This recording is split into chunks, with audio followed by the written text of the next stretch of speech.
Welcome back, everyone, to another multiple choice question grouping here. We've got some on foreign currency transactions and translation.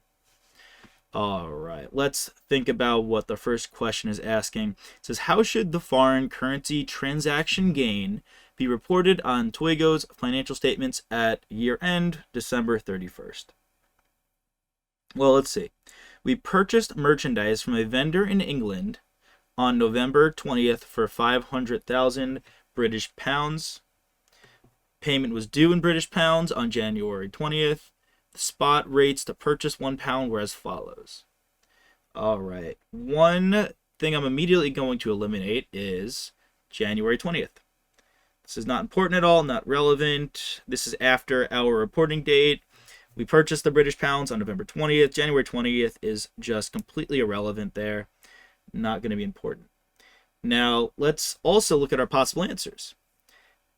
Is it going to be on the income statement, or is it going to be considered a separate component of stockholders' equity? Now, to be honest, my answer here is there's no reason why it should be a component of stockholders' equity. This should simply be put on the income statement. So that eliminates letters B and D. Now that we've done sort of the thought process conceptual, let's think about the math. All right, now simply put, what's our gain? Well, we bought these British pounds on November 20th when the rate was $1.25. Now, what gain should we report? Well, you can see here, you might think this is a loss because you bought it for higher and now it's lower. But what this is saying is that the dollar value of the pound went down. So the British pounds that you bought are now worth more than dollars in terms of the exchange rate. Now, simply put here, the difference is just going to be the 5 cents times 500,000 pounds. That's the difference here. That's the difference. That is going to be the gain. And if we do what is 500,000 times 5 cents, that's going to be $25,000, which is then reported on the income statement. All right, that was a pretty solid first question. Let's see what the second one has in store for us. Okay, this is another type of question which you will commonly see.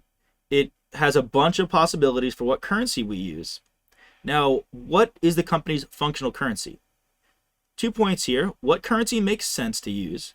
And what currency is part of its normal operations? Well, let's read. Okay, a company from the United Kingdom uses the British pound in its normal operations. Now, this question explicitly states what's used in the normal operations. Other questions might not have it explicitly stated like that. However, it'll be pretty clear because it'll say we transact in British pounds, we do most of our business in British pounds, some of that nature. But it would be pretty clear, like, what do we use in our normal operations? All right, so in the UK, they use British pounds. That's one answer. We report in European Union euros. That's not going to be the answer because that's not our normal operations. And then we report in the US in US dollars. So it's basically just saying whatever country we report in or whatever entity we report in, we use their currency, which is normal. But that doesn't mean it's our functional currency.